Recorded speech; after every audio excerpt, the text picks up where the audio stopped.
இந்நாள் இனிய நாளாக அமைய ராமானுஜர் திருவடியை பற்றி பரந்தாமனை அறிவோம். தினம் ஒரு நாராயணீயம்.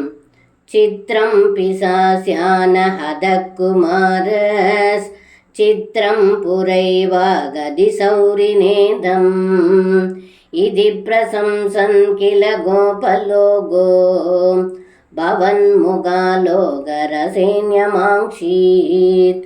இந்த பாடலுக்கு அர்த்தம்: ஏ குருவாயிரப்பா, தங்கள் திருமுகத்தைக் கண்டு பேரானந்தம் அடைந்த ஆச்சாரியர்கள், நல்ல வேலை, பேய் போல இருக்கும் இந்த பூதனையினால் குழந்தை கொல்லப்படாமல் தப்பியதே என்ன ஆச்சரியம் என்றார்கள்.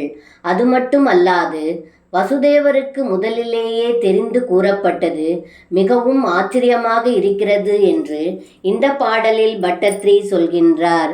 சர்வம் கிருஷ்ணார்ப்பணம். ஸ்ரீ குருவாயூரப்பன் திருவடிகளே சரணம்.